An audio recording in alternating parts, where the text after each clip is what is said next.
Au nom du Père et du Fils et du Saint-Esprit, ainsi soit-il. Eh bien, chers frères, 8 jours après Noël, dans cette octave, Jésus reçoit ce nom qui est le nom de sa mission. Vous savez très bien que dans le peuple juif, particulièrement quand Dieu donne une mission, il donne un nom qui correspond à cette mission.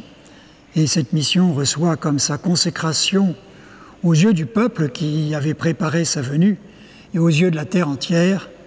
Il a un unique nom, le nom de Sauveur. Voilà pourquoi est-il venu.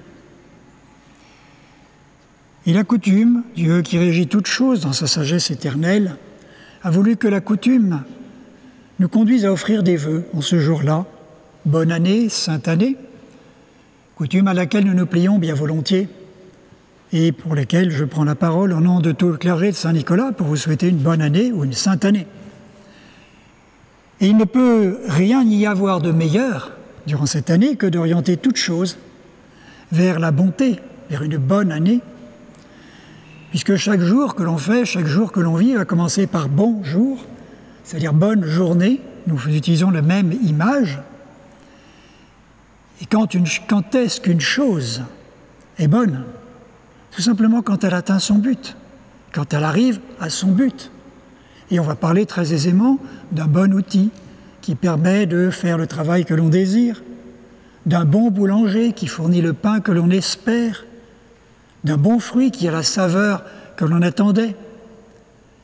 Et une bonne année sera l'année telle qu'on l'attend. Et pour nous, il est intéressant de regarder un petit peu ce qu'on attend d'une année, puisque chaque fois pour nous, nous avons l'impression qu'il s'agit d'un événement, qu'il y a quelque chose qui a été plus loin qu'on l'espérait. Et je voudrais me contenter de 3 considérations à ce sujet-là. La première, quel est ce but, puisque une bonne année, c'est l'année qui atteindra son but.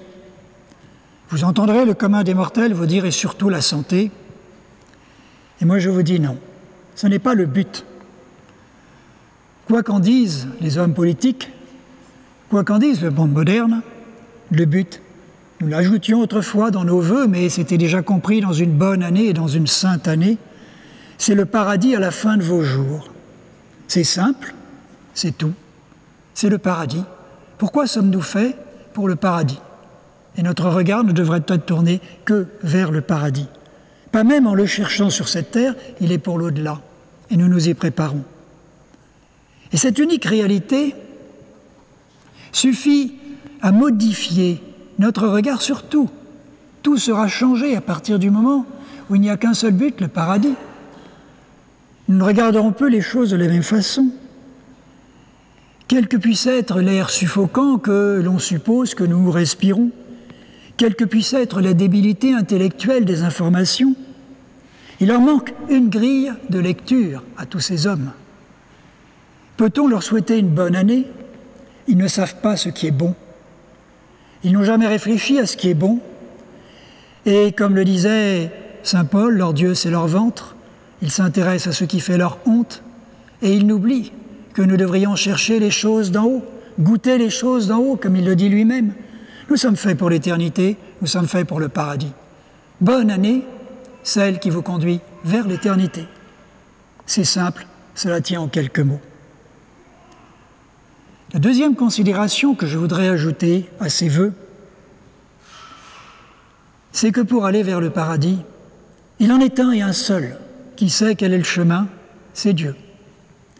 Et qu'il faut par conséquent se laisser guider, tout simplement. En disant comme le petit Samuel, là, dans le livre des rois, qui commençait, avait entendu plusieurs fois Dieu l'appeler, Samuel, Samuel, et la dernière fois, le grand prêtre lui a dit, la prochaine fois que Dieu t'appellera, tu diras, parlez Seigneur, votre serviteur vous écoute. Que désirez-vous? Dites-moi ce que vous désirez. Et si vous demandez à Dieu ce qu'il désire, il vous le dira. Non pas d'une apparition miraculeuse.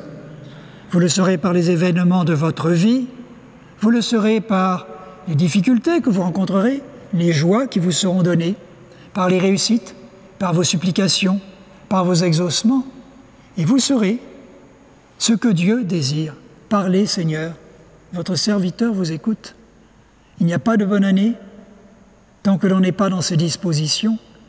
Donc la bonne année, ce n'est pas une invocation fétiche, c'est pour nous une soumission, c'est une mise en disposition complète, autrement ce ne sera pas une bonne année. Et ma troisième considération, ce sera de vous dire cette année sera en tout, partout, toujours régie par la sagesse de Dieu qui est éternelle, qui nous dépasse. Et quelle que soit la perversité et les machinations des méchants, qui régit la destinée des hommes vers l'éternité, c'est Dieu. Et il n'existe rien dans votre vie qui ne soit fait pour vous conduire vers l'éternité, pas même un obstacle. Regardez tous les martyrs des premiers siècles, même leur mort qui a paru être une infamie, était au contraire une mort glorieuse. Et on parle encore de leur mort comme de leur titre de gloire, et ils sont sur les autels au titre de martyrs. Donc tout conduit à la destinée de ceux que Dieu a élus. Voilà les considérations qui doivent remplir cette simple phrase de bonne année ou de sainte année. Car rien n'échappe à Dieu, alors que les hommes, dans leur machination, espèrent toujours pouvoir y échapper. Mais même dans leur perversité, c'est encore Dieu qui purifie les justes et qui leur donne un supplément de gloire, un supplément de mérite. Alors est-il besoin de souhaiter bonne année? Car si toutes ces réalités sont d'une évidence telle, pourquoi souhaiter une bonne année? Pour modifier quoi? Que peut-on modifier par là? Deux choses. Nous pouvons modifier d'une part nos dispositions, car d'elles, de ces dispositions que je vous ai données, de connaissance de notre but et de mise à disposition de Dieu, de ces dispositions dépend notre salut éternel. Et d'autre part, nous pouvons modifier la miséricorde divine, car nous la sollicitons et nous l'invoquons. Seigneur, faites que cette année soit bonne. Ayez pitié de nous, supprimez des obstacles ou résolvez-les pour que nous puissions continuer à vous louer et à vous servir. La cruauté du démon, c'est de créer une sorte de prison psychologique, comme le monde le présente actuellement. On ne veut pas de Dieu, on met son but sur la terre, et comme il n'y a pas de but sur la terre, les hommes ont cru trouver le bonheur, et on est en train de leur créer une prison. Et avant de vivre l'enfer éternel, ils vont commencer par vivre l'enfer sur la terre. Mais pour nous, il n'en est pas ainsi. Pour nous, il n'en est pas ainsi, car même au travers des souffrances, les justes savent que Dieu les prépare à ce paradis. Et donc, bonne année, c'est une invocation aussi, pour que Dieu ait pitié de nous et qu'il utilise tout pour notre salut. Voilà, une bonne année, c'est une année qui nous approche de notre destinée. Eh bien, demandons à celle qui a été l'aurore du salut, la Vierge Marie, par son fiat, « Seigneur, me voici pour faire votre volonté », la même démarche, c'est Marie qui a été l'aurore du salut.